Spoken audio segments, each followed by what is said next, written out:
inaanyayahan ko po ang bawat isa na tayo po ay tumayo para isahan po ang ating praise and worship. So, tunay nga po na mabuti ang ating Panginoon sa ating buhay. Amen po ba? Amen. Ayan po. So, sa oras na ito, bago po tayong mag-start sa ating papuri sa ating Panginoon ay iyuko po natin ang ating mga ulo at lumapit sa kanyang presensya. Gamitin natin itong oras na ito upang sabihin lahat ng nilalaman ng ating puso, nilalaman ng ating isip. Sa linggong ito, i-surrender natin lahat ng burdens, ganoon na din sa lahat ng blessings na ibinigay sa atin ng Panginoon.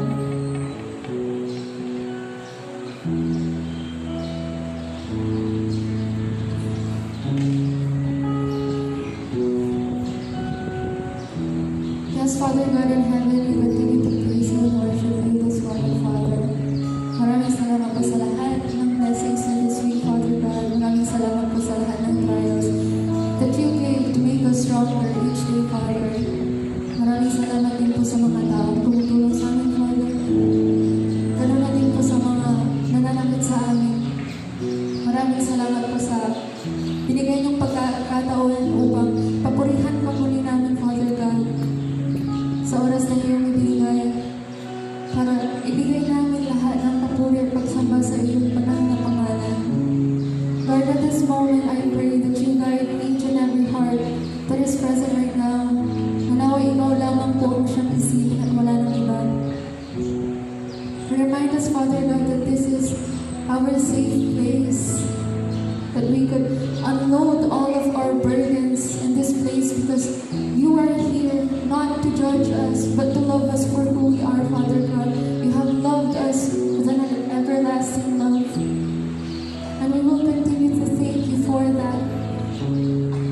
You have guided us, Father God, through our darkest times. And we will continue to thank you and praise you for every single day.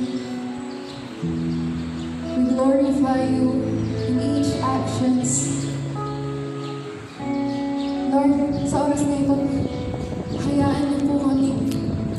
Bigyan ka ng salamat mula sa aming puso. Lord, hear the words that we can speak. Hear the words that we can say. Hear the words that are too heavy for us. Hear our cries, Father God. Remind us who we are. Remind us that you have died for our sins, that we should live for you each and every day. Father, araw-araw po, maraming iniisip ang bawat isa, but you continue to calm us. Your grace continues to calm us, Father God. We will be forever thankful. We will be forever grateful for it. Father God, alisin niyo po lahat ng distractions namin sa oras na ito. Kayo lamang po ang siyang mamuna sa bawat isa sa amin. Tinataas po namin lahat sa iyong banal at matamis na pangalan ni Jesus name we pray. Amen. Kantayin po natin ang Who Am I? Who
Ayan, so kantahin naman po natin ang I'm Trading My Sorrows. Gamitin po natin ang ating mga kapatid. I'm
Panginoon, maraming salamat po dahil kayo, Panginoon, na ikaw po ito po. Dakila sa akin, Panginoon. Panginoon, maraming salamat sa presensya ng patuloy na pinapadama sa akin, Panginoon. Panginoon, maraming salamat dahil sa kabilang, Panginoon, ng mga kalkulan, Panginoon, na naranasan sa kabilang masakit, Panginoon, na Panginoon, Panginoon, na nandiyan ka para sa akin, Panginoon. Dahil sa'yo, Panginoon, meron po kami kagalakan, Panginoon, at pag-asa, Panginoon. And Lord, thank you sa mercy mo po sa wasabi sa amin. Thank you sa pag-ingat mo sa amin sa bawat araw. And Lord, dahil ka po na tuloy kong mawala sa amin sa oras ng gawa.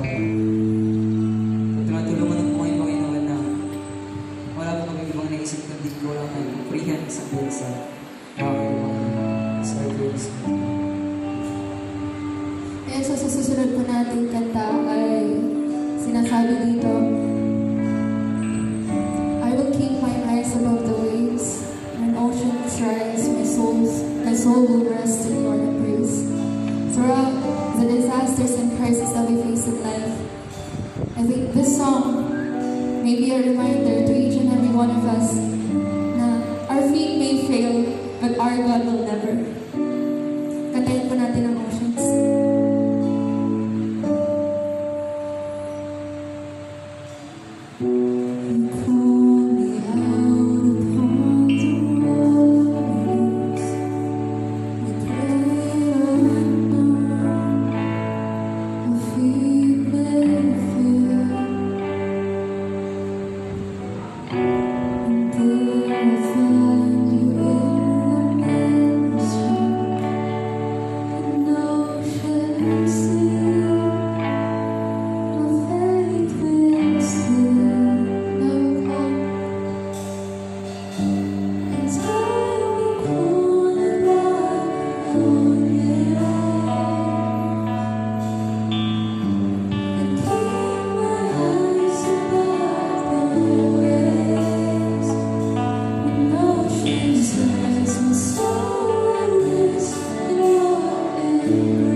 Thank you.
Mapagpalang umaga po sa ating lahat.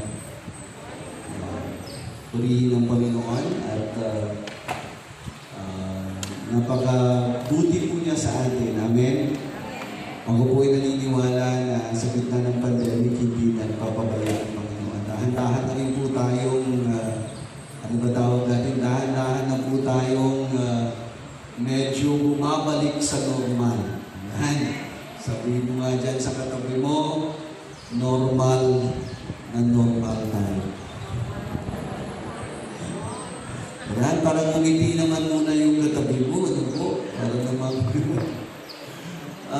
napakainam ng Panginoon. Walang anak ng Diyos na hindi pinagpapala. Amen? At ngayon pong umaga ay aking pong tatalakayin sa inyo ang mga susunod na mga mensahe ng Diyos upang gampanan natin ang ating mga tungkulin bilang isang mananampalataya. Kasi po, nakikita natin ang kahalagaan ng pag-ibig ng Diyos sa panahon natin. Sa totoo lang, napakarami po ng nais maranasan ang ating Panginoon. Isang araw ay napadalaw lamang po kami. Iba na po ang aming usapin. Ang usapin po namin hindi na po kung saan-saan bagay pa, kundi napag-uusapan na namin ang pandemya at ang solusyon nito. Imagine ako tatanungin ang solusyon ng pandemya. Sige nga. Saan kayo nakakita na isang pastor ay tatanungin kung saan galing ang virus at totoo ba ito? Hindi mo ba merong conspiracy theory? Gawa daw ito para makontrol ang sanglibutan. Totoo ano?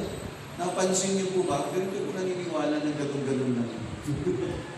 Ang ibig ko sabihin, kasi sa totoo lang, if you want to control somebody, if you afflict ng fear, takutin mo. Nako, madaling bumigay ang tao pag takot. Tama po ba? Pagka ang tao ay takot, siya nakakapit yan sa patalim. Sabi nga po nila, ang taong gipit sa patalim, kumakapit. Naalala ko pa yan nung ako elementary, pinapagawa kami ng salawikain. Tama ba yun? Salawikain. Kawikaan. Salawikain po ba mga teacher? Tapos ilalagay sa dingding yun no? Sa taas, mababasa mo. Yan. Ang taong gipit sa patalim, kumakapit. Alala naman ano. Pag ang tao ay takot, pag sinabi mong ito ang solusyon, kahit hindi, kakapit. Tama po. May kausap po ko noong isang araw, ano po? Actually, hindi nung isang araw, kahapon lang. Kasi meron po siyang sineran. No? Sineran po niya yung isang pamilya. May sakit po yung ali. Na-impress daw sa kanya ng Panginoon, ng banal na Espiritu. Kasi meron daw po silang mga anting-anting, kung ano-ano. Abay, sinabi sa kanila, basagin ninyo. O binasag na, gumaling. Di ba? Sabi ko, okay din para kung gumaling ka, ganito dapat gawin mo. Tama ba? Sa panahon natin, ganun ngayon Ito ang gagawin mo para gumaling ka. Magkano ang isang face mask? Magkano isang face mask? Yung isang yung box na lang, para mas mali. 50 pesos, 73 pesos, 80 pesos. Tama ba? Tapos araw-araw sa dami sa ating bumibili. Tubong negosyo na ito, negosyo. Tignan mo yung katabi mo, di ba may face mask na, bumibili din sila. Di ba? Pag takutin mong tao na may virus talaga, sigurado magtatakit yan. Di ba? Pagka ang tao ay masabi mo lang na mahawaan ka, tingnan mo yung mga nahawaan. Ako, Diyos ko po. May nakausap ako, depressed talaga. Umiiyak. Kasi pati yung dalawang anak at asawa, nahawakan.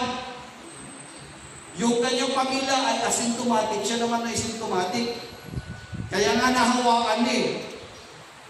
Abay, ako, saring-saring mga diskriminasyon. Doon lang po sa compound nila, paglabas daw, lahat ng tao nagsipagtakbuhan sa bahay. Pasok! Sarado bahay. Sabi naman po niya, grabe naman po ito. So habang nakakausap po siya, iyak naman po yung mama. At ang sabi ko sa kanya, may gamot ba dyan na pinapainom sa'yo, bro? Sabi niya sa akin, Pastor, vitamin C at zinc. Yun lang. Pwede namang inumin sa bahay. Pero in-isolate, di ba? Para hindi na magkahawa. Okay naman. Pero tingnan niyo po nagagawa ng takot. Pero ngayong umaga, sabi ko, may tugon sa takot. Mayroon pong isang katugunan sa lahat ng mga natatakot, nadidepress, namumroblema. Ang problema lang ito, sino ang magsasabi? Ang problema lang, ng marami po sa atin ngayon na mga nagsasabing mga disipulo ni Jesus, ay hindi natin nasasabi na ito yung tunay na pag-asa. Naalala ko po si Isaiah. Eto ho, topic na natin ito last Sunday. That the worship o ang pagsamba ni Isaiah ay nag-create po sa kanya ng pagtugon sa panawagan ng Diyos. Kaya nga sabi natin, pag ikaw ay sumasamba sa Diyos, may resulta po yan. Ano ang resulta? Makikita mo ang pangangailangan mo at pangangailangan ng tao. Kung minsan nga, sabi ko, ano ba nangyari? Kaya sabi ko, babalikan ko nga ulit itong mensaheng ito ni Isaiah. At kinilala ko ng gusto. At tinignan ko ng mas malalim ng konti ang mga tugon at mga lumalabas sa bibig ni Isaiah. Alam na po natin ang nangyari, di ba? Namatay si King Uzziah, naikwento ko na sa inyo, namatay si King Uzziah, close yan sa puso ni Isaiah, na nawala po sa kanya. Kaya pumunta siya sa templo para tawag natin, tumawag sa Diyos. No? His first reaction for his trouble is to come before the presence of God. Tingnan ko ang nangyayari. Pag walang nangyayari masama, okay lang tayo, tama po? Pero pagkakailangan na natin, lapit tayo ng lapit sa Diyos. Nakakalungkot, yung lalapitan ka lang pagkakailangan ka. Di ba? Sino sa inyo gusto dito, lalapit lang yung kaibigan mo dahil may kailangan? Anong gusto nyo? Kahit walang kailangan, lumalapit, tama po ba? Kasi kaibigan ano po? Okay? Wala ko sana yung good weather friends. Yung pagka meron ka, lalapit siya. Pag wala ka na, iiwanan ka na. Wala sanang gano'n. Ang ating lamang po nakita dito, hindi iniwanan ni Isaiah si Uzziah. And being the prophet of God, hala, siya pala ay mouthpiece ng Diyos. Kung makikipag-usap ang Diyos sa hari, dinadaan mo na sa propeta. Si David, may prophet Nathan. Tama po? Si King Saul, may prophet Samuel.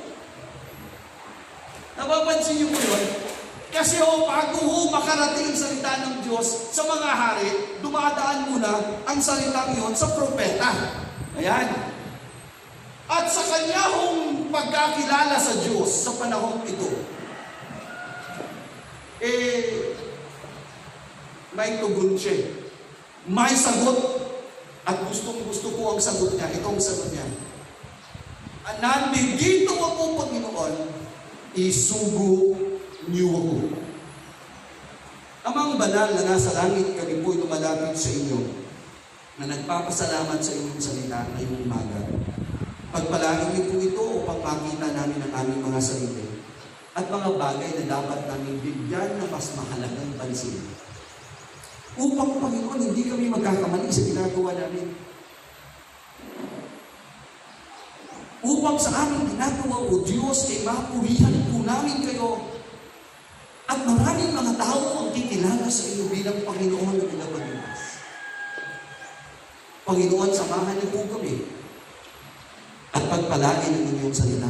Manguna ka po sa inyong lingkod upang lahat na lalabas sa kanyang bibig ay hindi manggagaling sa kanyang sariling kaalaman at katalinuhan, kundi manggagaling lamang sa iyo. Ito po aming samot na langin sa pangalan ni Jesus. Amen. Amen. Gusto ko lang pansinin ang tugon ni Isaiah sa panawagan ng Diyos. Sino ang hahayo para sa amin? Habang tinitignan ko po ang tanong ng ating Panginoong Diyos, nakikita ko yung bakit hindi niya kaya? Bakit siya magtatawag ng mga tao para maging partner niya para sabihin ang pag-ibig niya sa tao? Hindi ba kaya ni Jesus? Makapangyarihan naman siya, isang pitik na kanyang daliri siguro, may mangyayari sa gusto niyang mangyari, tama po. Pero bakit sinabi niyang sino hahayo para sa akin? Sabi ko, kailangan ba talaga ako ng Diyos para mag-share? Kailangan ba ako ng Diyos kumilos para po malaman ng ibang tao ang pag-ibig niya? Aba, tignan nga natin ano po ang sabi po at tugon ni Isaiah sa Isaiah chapter 6 verse 8. Ang sabi ng Bible, "Then I heard the voice of the Lord saying, Whom shall I send? And who will go for us? And I said, Here am I, send me. Here am I, send me."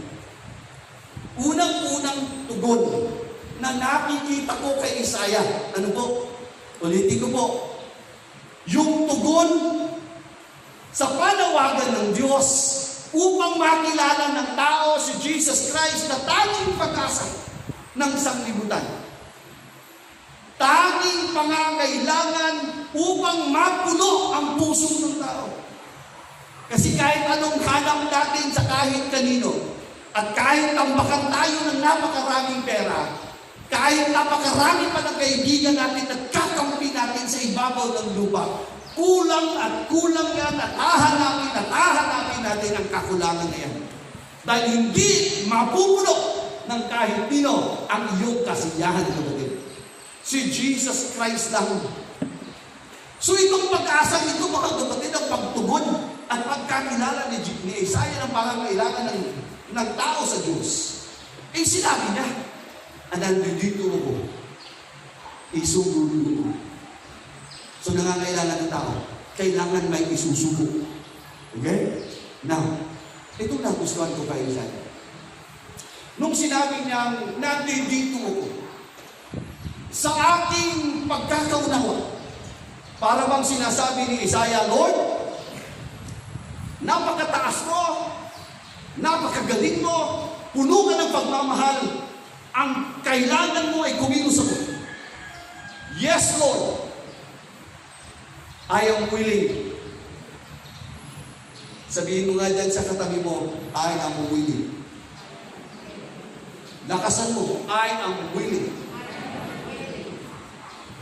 Gusto ko, Panginoon. Alam niyo ang tao, ang problema mo, ganito. Yung willingness, yung gustong gawin ang isang bagay, na hindi na napupursige at hindi napipressure, kundi ginugusto. Alam niyo, isang bagay na ayaw mong gawin, ang dami mong dahilan. Totoo, hindi. Pero pag gusto mo, may paraan. Tama, hindi. Eh kahit anong kumbinsin mo sa tao, pag ayaw niyan, maniwala ho kayo.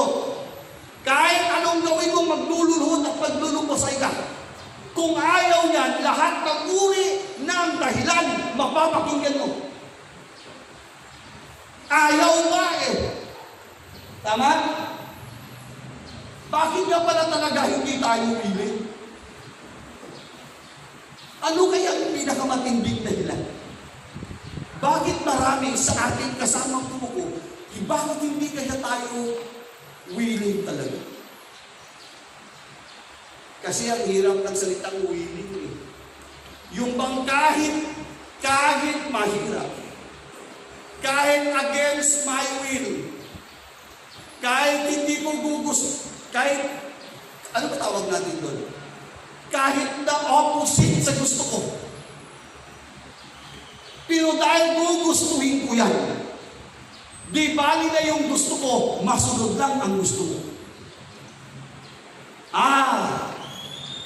Ang willingness pala mga kapatid ay nagsasabi ng katulad nito. Pag sinabi kong willing, sige!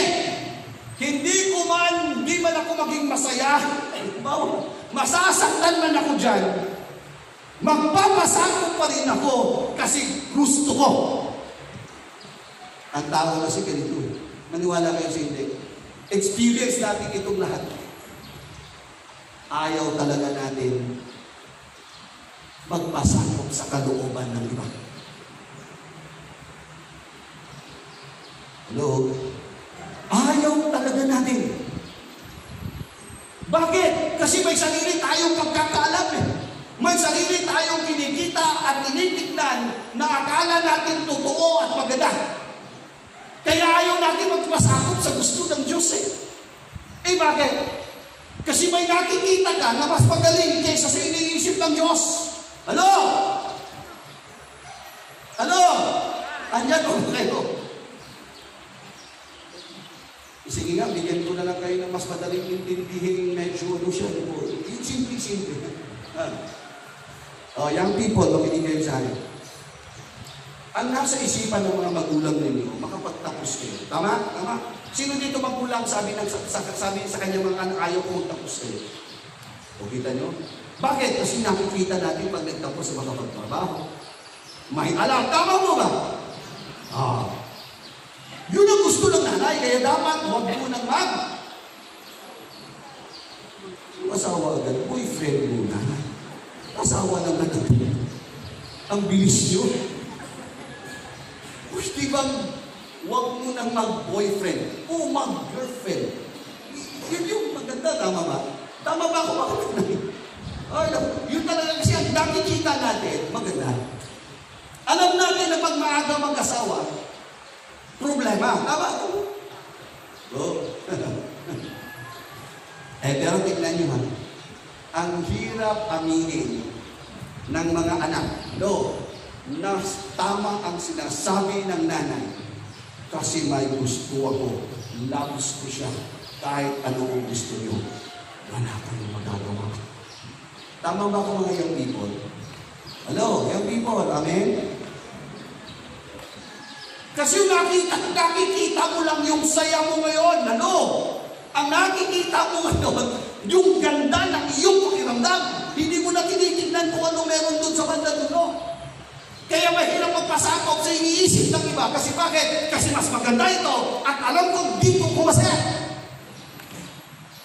Ganon din tayo sa Diyos. Dito ako masaya. Ba't ako susunod dyan? Ba't ako pupunta dyan? Dito ako masaya. Pero ito matindi. Ang akala mong masaya, ang akala mong tama sa iyong sariling kaalaman, sabi ng Biblia, there is seemeth that is good in our ideas and design, but the ends thereof is destruction. May mga gusto tayo na magaganda, pero akala natin maganda, pero sa dulo nito, pagkasawi at pagkaproblema. Because there is no other design. There is no other plan that makes you a better person. But the plan in the will of God. Ano? Amin po ba? Ang kalooban ng Diyos ang nagsasabi, anak, pag sinunod mo ito, sure ka dito, 101% maganda buhay mo dito. Marami pong ayaw magpasakop at sumunod sa Diyos kasi meron tayong iniisip na mahigit, na mas maganda kaysa sa iniisip ng Diyos. Kaya ngayon po, sabi ni Isaiah, Lord, send me because I am willing.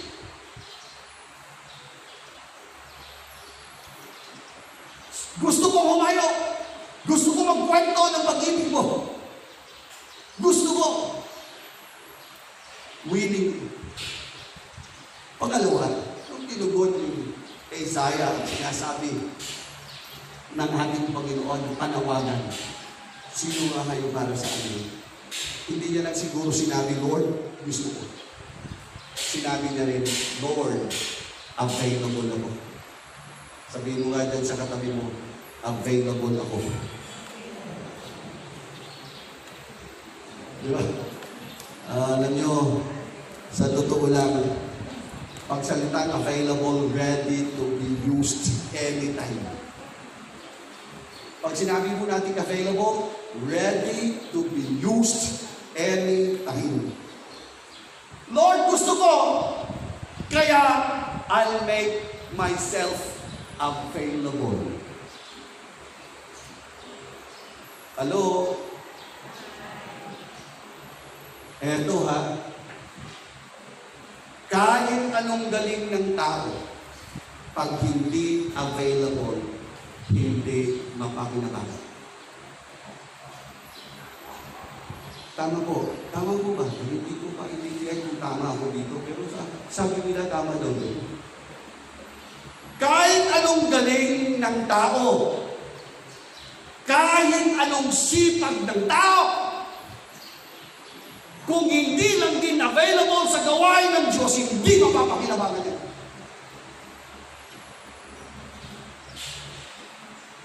Busy yan sa sarili niyang gawa. Kaya sabi ko, sa present worship, kahit anong galing, kung hindi napapagamit, hindi napapakinabangan. Minsan sabi ko, minsan kahit hindi magaling, kung available, napapakinabangan. Tingnan mo yung katabi mo, sabihin mo siya, be available.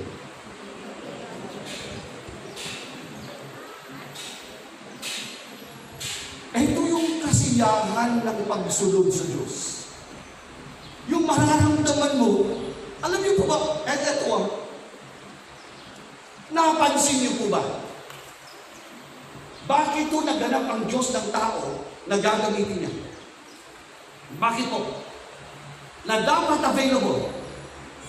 Dahilan mga kapatid dito.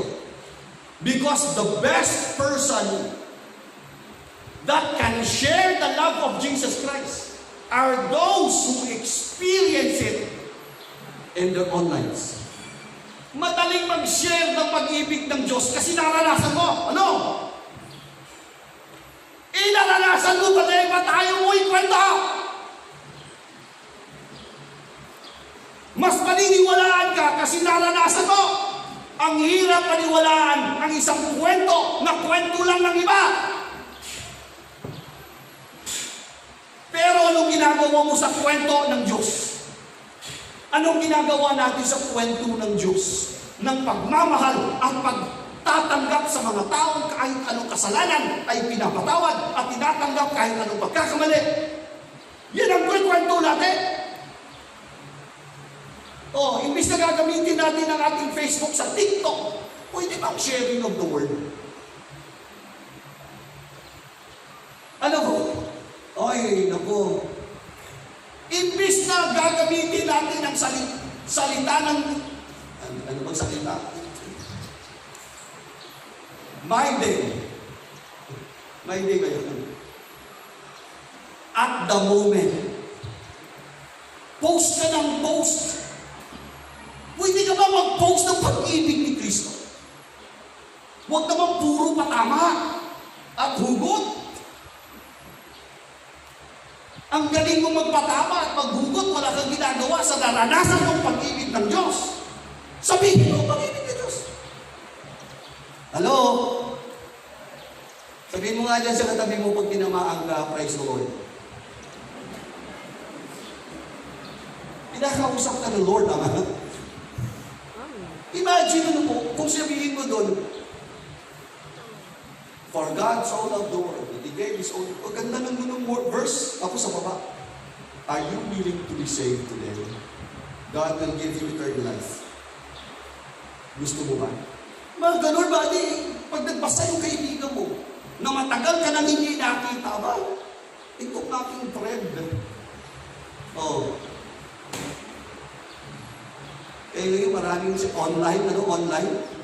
Tuwang-tuwa ako sa online ko minsan. Kasi katulad ka, nung last Sunday, baptize tayo ng magkapatid. Ang dahilan po ng na-quarantine ay nakinig ng online devotion. Tinanggap si Jesus. At ang sabi niya, magpapabaptize ako, susunod ako kay Jesus Christ. Eh di ang sarap sana. Hindi puro TikTok. Ano ba ang usul si TikTok yun? Ano ba yun? Dalagang, Pilipino.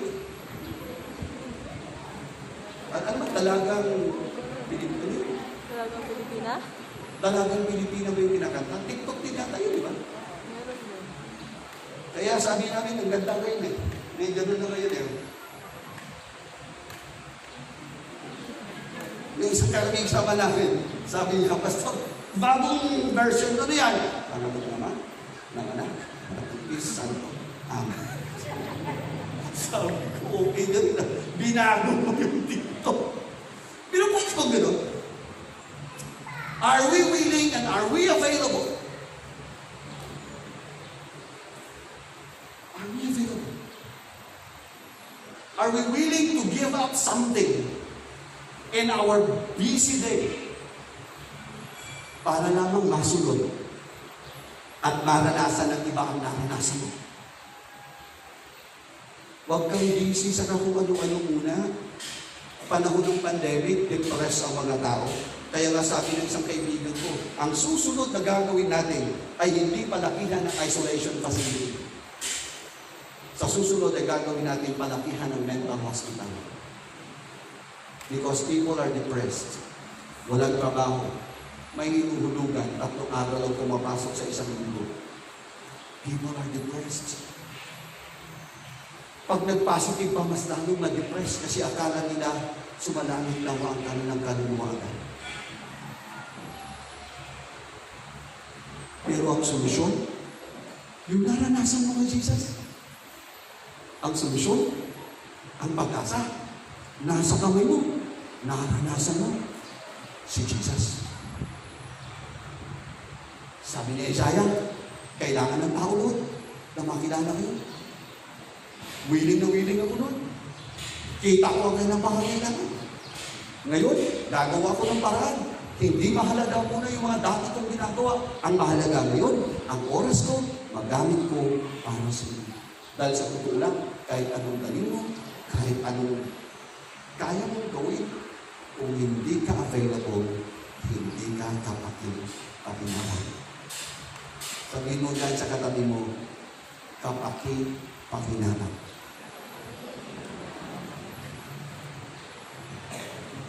Ito na lang kayo baguhin natin. Ano po?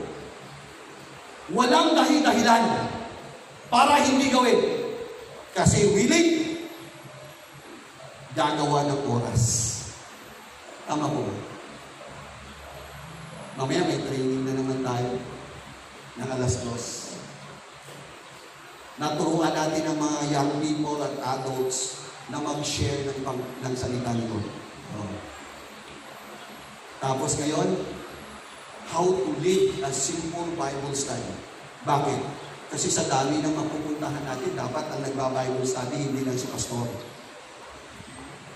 Dapat kasama si deacon, dapat kasama si worker, dapat kasama si simple believer, because all shall what? All must get involved. Kasi kung may karanasan kayo kay Lord, madaling mag-share. Amin po ba? Amen! Naranasan mo ba talaga si Jesus? Naranasan mo ba talaga si Jesus? Naranasan mo ba talaga? Mahina. Ulitin natin, naranasan niyo ba ang kabutihan ni Jesus? Sa palagay ko, kailangan din ba ng iba? O, hindi mag-share na. Ba't walang amin nung i-share na?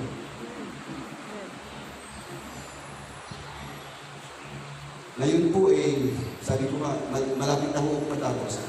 Huwag niyo mo alam. Last na to. Sabi niya, pagkat pangatlong last na ako natatapos. Di ba last na to? Pangatlo. Nung tumugon si Isaiah, Lord, here am I, send me. First, sabi niya yung muli. Second, Lord, I am afraid. Use me now. No question asked. Third, when he said, Lord, here am I, send me, he committed his life to this command. He committed his life to that command.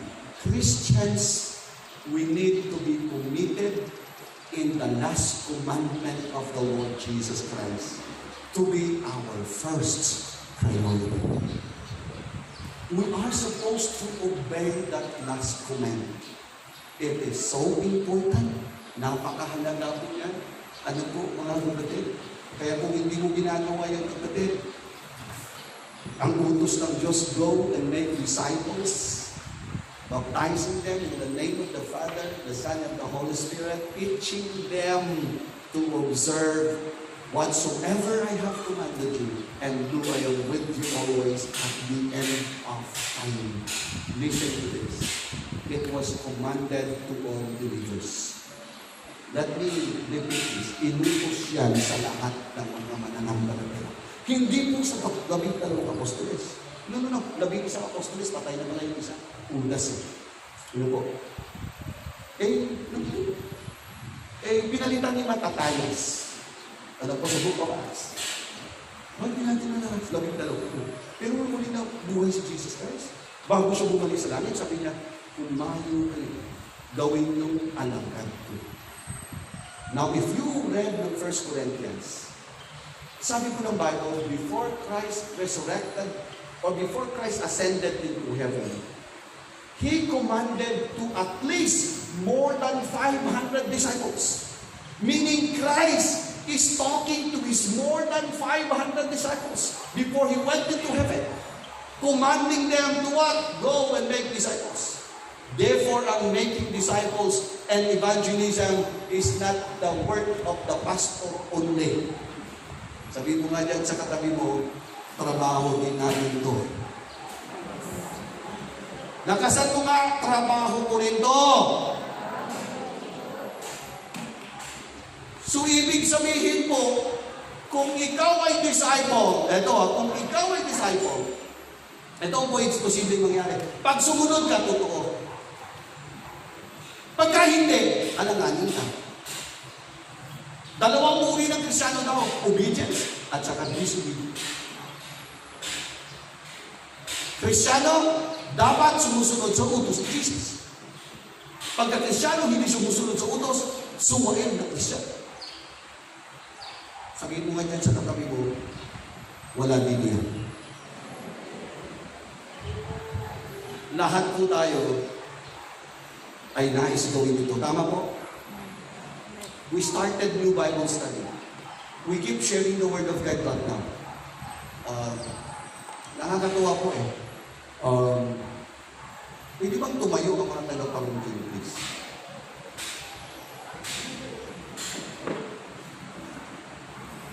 Purihin ng Panginoon. May Bible study tayo. May mga bago magpapabaptize ng mga kapatid. Pwede mo po. Pwede bang tumayo ang mga taga-malanan? Mga taga-malanan. Purihin ng Panginoon. Thank you very much. Palakpakan natin ang Panginoon. Bakit ko gusto pinapakita sa inyo? Kasi po obligasyon din sila. Hindi ko lang sila obligasyon.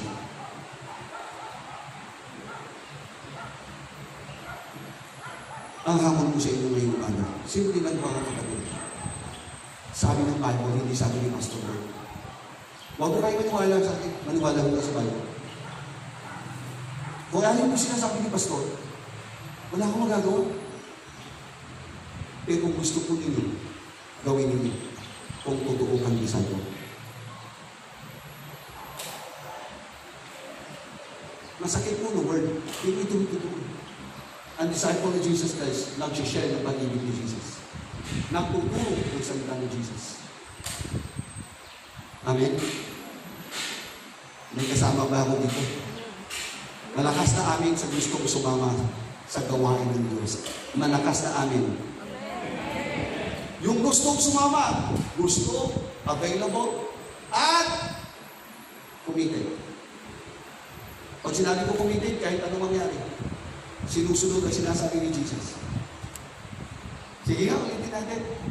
Sino ho kasama dito, katulad na Isaiah, naririto ako, Panginoon, isugo niyo ako. Malakas na amin. Para masaya ako dito. At talagang kung masaya din si Lord. Kasi meron ang gagawin si Lord sa church natin ngayon. Ano po?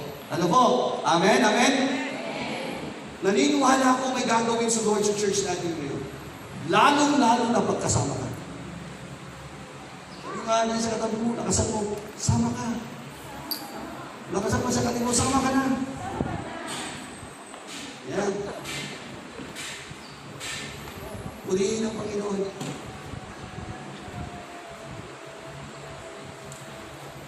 Gusto ko pong iwanan sa inyo isang hangin. Ang sabi ng Panginoon, sino ang hayo para sa amin? Sabi ni Isaiah, Lord, nanilito mo. Isunod mo. Ngayong umaga, handa ka bang tumugon sa panawagan ng Diyos? Are you willing? Are you willing? Second, are you afraid? Third, are you committed to Christ's command? Let us bow our head and close our eyes.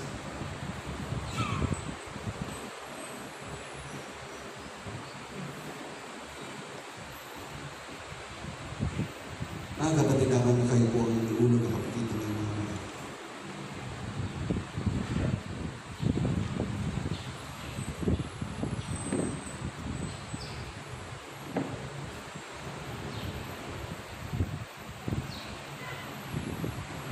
isipin po natin na maraming mga tao sa ating palibot ngayon nangangailangan ng pag-ibig ni Jesus.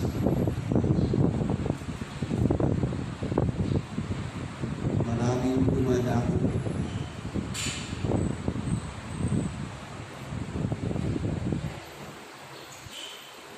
sa buhay ng pagdurusa.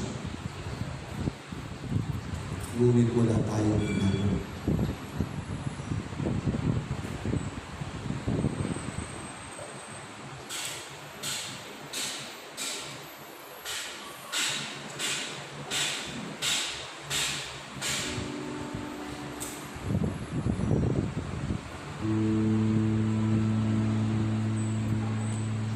Nakakalungkot po na malaman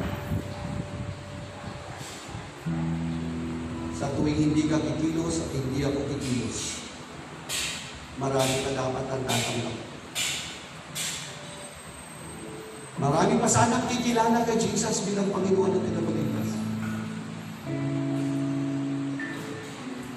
Huwag sana nating paghihinayaan ng isang araw.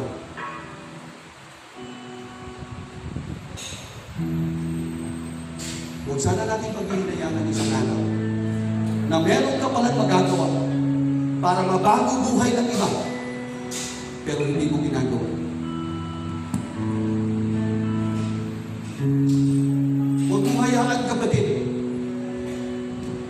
Huwag kang pumayag na magpagamit ka sa mga bagay na instead na magdadala ng kaluluwa, ginagamit at ginugugol mo ang buhay mo. At buhay mo walang kapakinabangan. Sabi ko nga, marami sanang magagawa pa. Marami sanang mangyayari pang maganda kung nakialam ka. Marami sanang. Pero kung hindi ka nakikialam, at kung ano-ano pa ang ating ginagawa, palagay ko baguhin na natin ngayon. Ang panawagan ng Diyos, huwag kayong mag-alala, huwag kayong tumugon sa akin, tumugon kayo sa panawagan ng Lord. Hindi po ako nananawagan sa Lord. Huwag kayong maniwala sa sinasabi ko. Maniwala kayo sa sinasabi ng salita ng Lord. Kailangan ka niya.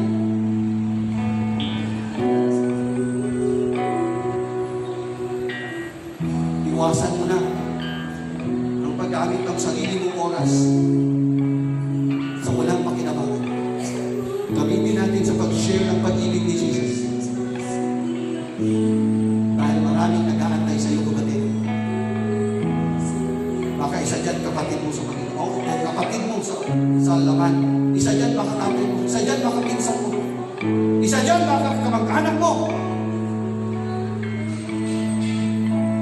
Baka sa ibang bagay ka abala. Bakit mo kabalahan ang mga kaluluwa na mga yan?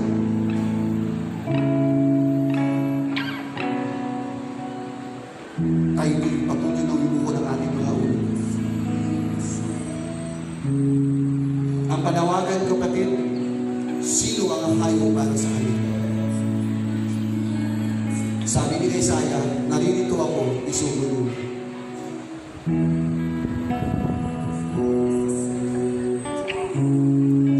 Kung yan ang panalangin ko, kapatid, katulad ng mga panalangin ng iba pang mga kapatid, sama-sama natin gawin ang soul winning at discipleship. Gusto ko magkasama mo dyan. Gusto ko involved ako yan. Kaya gusto ko maging kapatid mo dyan. Will you stand up and say, Lord, yes po. Dahil meron po tayong training mamaya, ulit ng alas 2. Will you stand up at sabihin mo, opo, Panginoon. Opo, Panginoon. Gusto ko po, available ako at willing po ako. Handa po ako mag-uling ng buhay ko para sa gawain ng Will you stand up and say that prayer? Lord, thank you. Lord, gusto ko. Praise God, praise God. Lord, gusto ko po. Available po ako, Lord. Gusto ko pong itumit ang buhay ko. Praise God, praise God. Will you stand up and say that prayer? Amen, amen. Meron pa ho ba nagsasabi? Sa lahat po na tumayo mamaya, please, alas 2, kasama ko tayo. Will you stand up and be part of the evangelism mission team? Sa pamagitan ng training na ito, tayo po ay magkakaroon ng pagkakataon na malaman kung paano magbahagi ng salita ng Lord. Kailangan nga na, kapatid. Kailangan na tayo. Tara na kumilos at gumawa. You stand up and say that prayer. Lord, yes.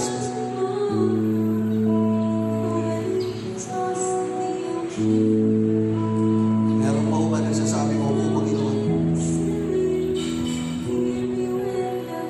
Yes, Lord. Panginoon, maraming salamat po sa panawagan.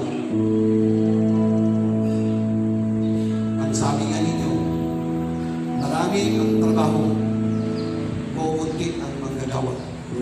Tulungan niyo po kami. Lumabo ka namin ang may mga pusong nagnanais na magpagamit sa inyo.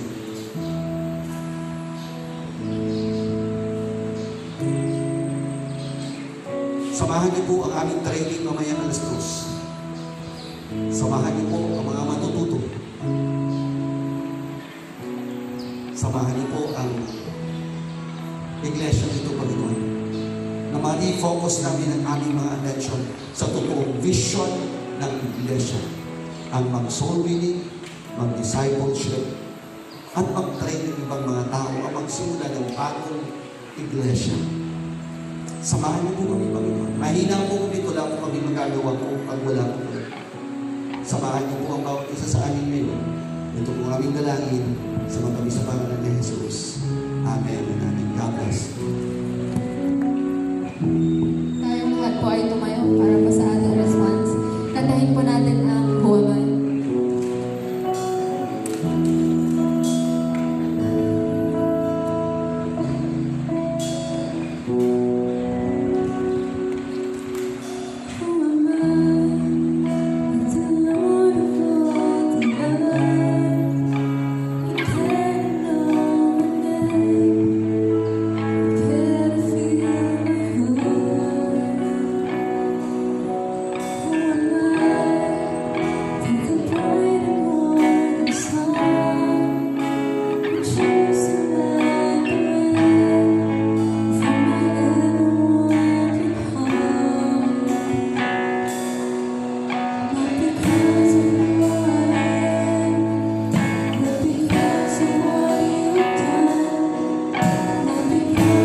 Tinatawagan ko din po ang mga ushers.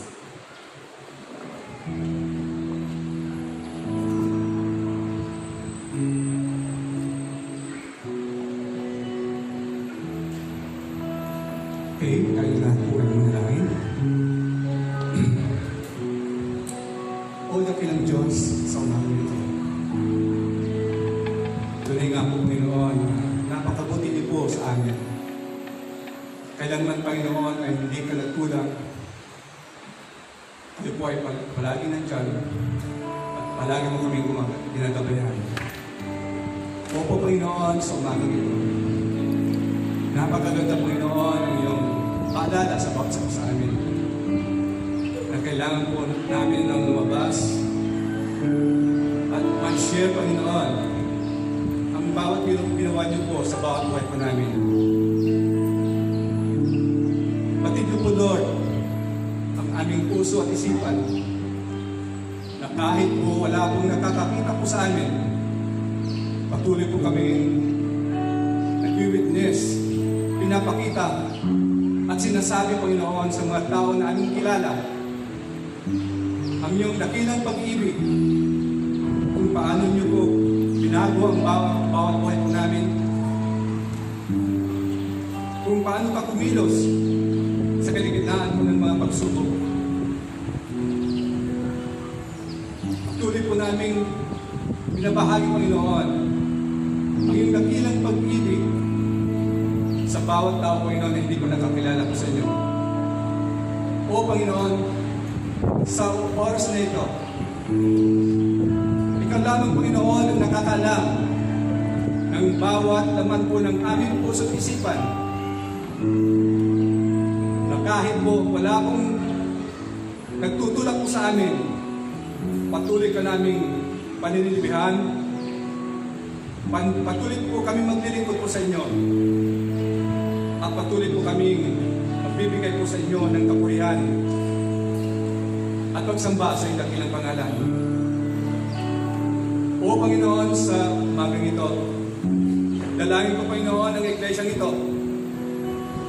Nawa Panginoon ay patuloy kayo po Panginoon na mag-uusap sa bawat isa po sa amin.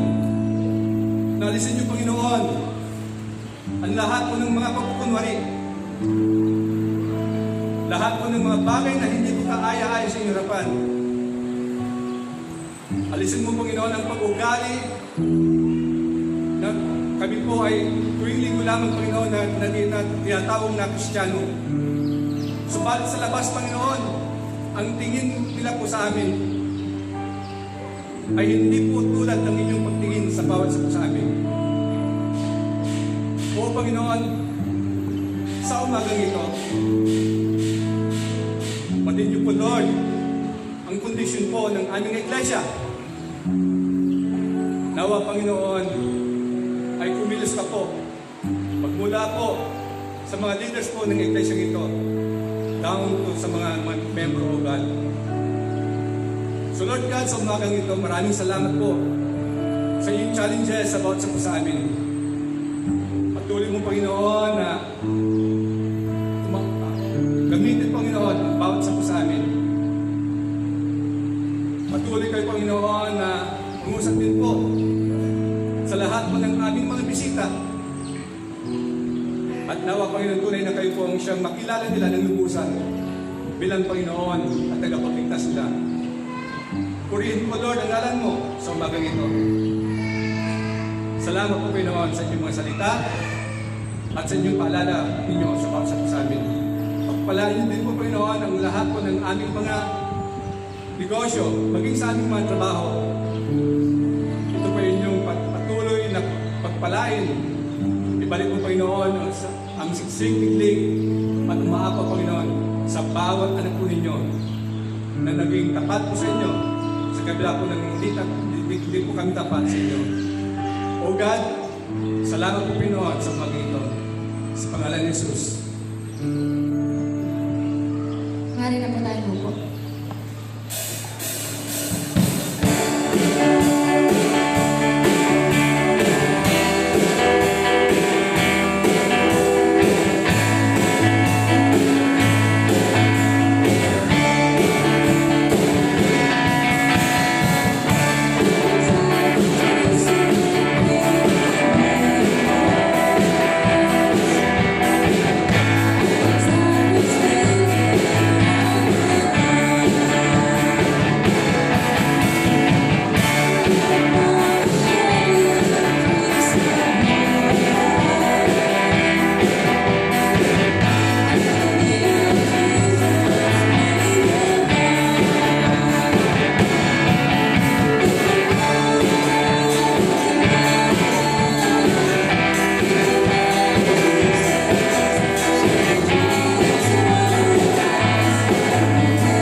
So, meron po ba tayong announcement sa mga sa men's department po? Sa women's department naman po, wala din po. And sa youth department ay mag-stay po tayo dahil may lunch po tayo later. And yun po, mag-stay po yung mga YT para po sa lunch fellowship natin. And meron pa po ba tayong announcement?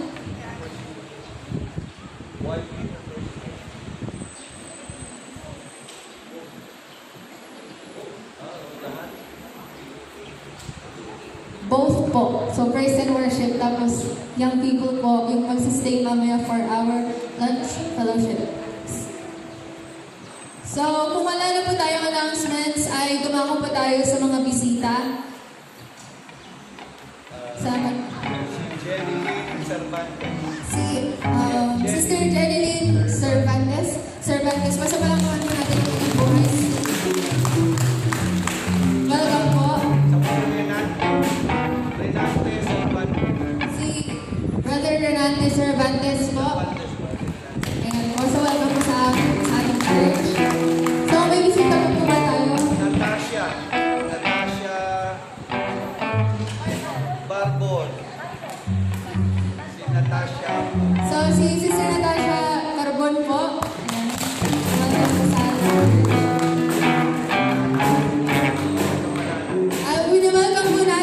Welcome din po natin ang mga taga-Malanay. Ayun po sa palakpakan po natin ang kanilang buhay. So, meron pa po ba tayong bisita? Second time. Oo nga. Yan. Ayan po, so meron pa po ba? Ay, si Sister. Second time na, di ba? Thank you po. Welcome po. Si Sister Rose. Rose pala. Yan, tama. Rose. Ayan, so si Sister Rose po. Ayan po, welcome po sa ating church.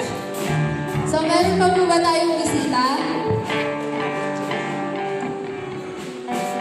So, kung wala na po ay tinatawag ko na po si Pastor Bern para po sa ating bisita. At pahabol ko lang po pala yung online devotion po ng YP every Friday po. Sa mga gusto pong sumama ay message nyo lang po ako sa Facebook. EJ Sibayan po yung babae. Yan lang po. Okay, sorry po Sister Rose, hindi ko napansin na ngayon ganito si Rose. Mila. Oo nga po, nakalimutan ko pangalan. Tumatanda na po. Wala kasi nagsulat ng pangalan eh. Yan, sabi ko sa anak ko dapat may magsusulat. Ha? Sa susunod. Welcome po kayo ha. Welcome po kayo. From Calasiao. Yan. Praise the Lord. Malampakan natin si Siyempre si Romel, 2 beses na rin. At saka si Manny, welcome po sa inyo. Ayan, nagpilihin ng Panginoon. Wala na yata dito sa kabila. Announcement lang po. Ano po? Sa lahat po na may mga sasakyan. Ayan, susunod po no, next Sunday. Sa lahat na may mga sasakyan, pwede bang ito po ginawa natin, tinampakan natin para maging paradahan dyan sa kabila. So kung kayo po'y mauuna, diretso na lang po kayo dyan. Kasi para hindi naman po naandyan yung sasakyan. Ano po? Gusto na po namin medyo maganda rin na katulad nito, para hindi na po masyadong yung nagkaano yung siksikan yung sa ating pati yung sasakyan. Ano po? So, yan po, pwede po yan. 2 po dyan nakahilala, 2, 6 po, kasya dyan, tapos yan dyan. Kaya pag naandyan ka naman sa huli, bilisan mo naman pagkatapos na mag-drive, ano po, para mailabas naman natin yung iba. Ano po? So, yun naman po ay para medyo maganda naman po dyan at hindi ho kayo nasisikiktitan ng nagbunugan na ani. Ano po? Okay, so maraming salamat po at tayong lahat ay tumuyo. Ang prayer meeting ay alas 6. Tama po, Pastor Richard? Alas 6 po. At meron po tayong Bible study sa Kalay, Pastor Richard. Tama ba? Opo. Thank you. Training po natin alas 2 maya-maya. After lunch ay pahinga lang po kayo ng konti. Meron po tayong training. Subukan niyo po itong training nito, Simple Bible Study. Leading a Simple Bible Study. Yan. Kasi tapos na po natin ang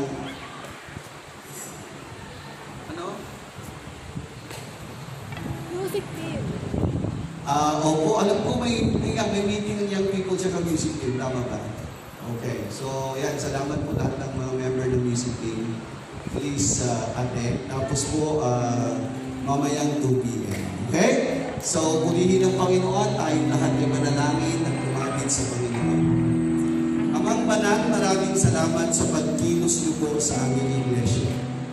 Hindi kami perfect. May mga problema, may mga paghihirap. Pero naniniwala kami, Panginoon, na naandyan pa rin kayo para sa amin. Tulungan niyo po kami mag-refocus ng aming attention, not to people, but to Jesus Christ. Not to look at other people, but to worship the Lord God. Nandito ho kami, Panginoon, para gamitin ninyo sa isang adikain ng inyong iglesia. Ang adikain na marating namin ng mga kaluluwa na wala pa kay Kristo Jesus. Maturuan sila ng tama, lalo-lalo na sa salita ninyo. Wala po kami ibang ninanais ngayon, Panginoon, kundi ang kabutihan ng mga anak ninyo. Ang pagmamahal sa kanila, ang pagbibigay at pag-uunawa, Panginoon, ay naialay po ninyo sa amin at siyang naaalay namin sa iyo.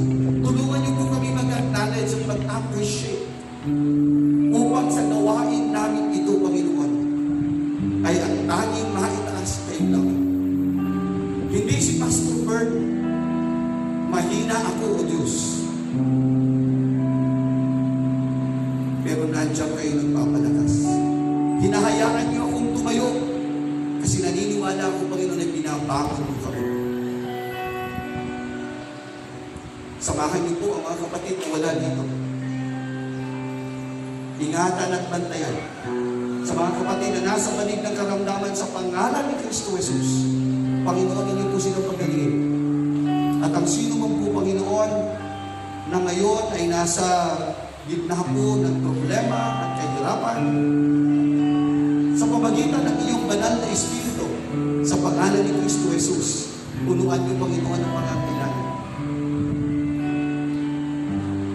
Samahan niyo rin, Panginoon, ang mga hanap buhay ng bawat isa. Kayo, Panginoon, ang nagtakda ng lahat ng bagay. Kayo din na nagsasabi, bibigyan niyo kami ng kaalaman at katalinuhan at kakayanan upang kumita ng pera. Sabi ninyo sa libro ng Deuteronomy.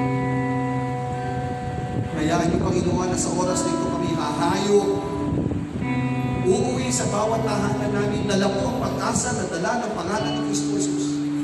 Pag-asa na meron pa kayong gagawin sa bawat buhay namin. Pag-asa na sa kabila ng hindi perfect na simbahan ay gagamitin niyo, Panginoon, upang mas marami pang ikilala kay Jesus bilang Panginoon ng Tagapagligtas. Salamat sa inyong biyaya. Panginoon, hindi namin kaya kung hindi mo kayo nasaan. Ang kapayapaan na biyaya ng banal na Espiritu, ang pag-ibig ni Kristo Jesus at ang pagpapala ng Diyos Ama ay mapa sa atin ngayon at magpakailanman. Amen at Amen. God bless you and good morning pa rin po. God bless us all.